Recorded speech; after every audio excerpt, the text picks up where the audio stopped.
waa dhurwaaga waa sheeko dhex martay dhurwaaga iyo hooyo ka mid ah hooyooyinka deegaan wadaagta yihiin ee logasiyeedka waa mid inta badan dhurwaaga ugaarsada kuwa gaarka u socda kuwa daciifka sidoo kale mid kale maanta wuxuu diyaar u yahay inuu bilaabo ugaarsiga waxa uu indhaha ku hayaa mid yar waxa uu doonayaa inuu gaar uga saaro inta kale waana ku guuleystay balse midani uma wada suurtagelin hamigiisina wali muu hirgelin midani ma aha mid sidaasi loo qaban karo waxa uu soo banbaxday hooyada inay badbaadiso dhasheeda waa mid dadiga oo xoog badan sidoo kalena dhasheeda wax walba u samayn karta waqti dheer isku dayna furnimada kadib waxay go'aastay inay waajahdo cunugeedana badbaadiso maanta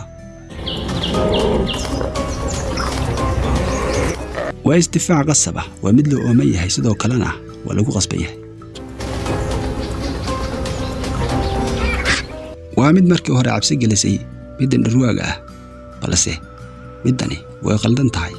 walow uu dhurwaagu kaligii yahay haddana kama foga walaalihii iyo qoyskiisa intii kale kuwaasoo dhammaantood u gaadhan inay iscaawiyaan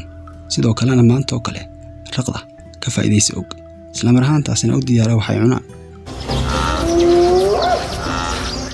way soo bahaysanayaan waqtigooda iyo enerjigooda dhan waxay geliyeen inay saxaan qorshahooda ay midani maanta ku caluuman lahaayeen waxa uu soo weeraray dhurwaagii hooyadii qorshihii caawa waxa enerji siiyay oo ka soo horeeyay mid haatana sidoo kalena waxay doonayaan inay u dhameeyaan si wada jira waxay u geysanayaan dhaawac joogto ah taasoo ku sababtay hooyada inay dhulka ku dhacdo iyadoo nolosha lagu cunay waxay uuska uga soo tuureen dabadda iyadoo wali nool maqaarka ayay ku dulgoogooyeen sidoo kalena waxay bilaabeen inay ruugaan midhaciradeeda mid ka mid ah saddex walaalaha ee dhurwaaga ayaa wadnaha qodaysa iyadoo dabadda uga soo tuuraysa waxa uu raadinayaa mid cunto u noqotay dhurwaa mar hore midaasuu ku daba noolaan jiray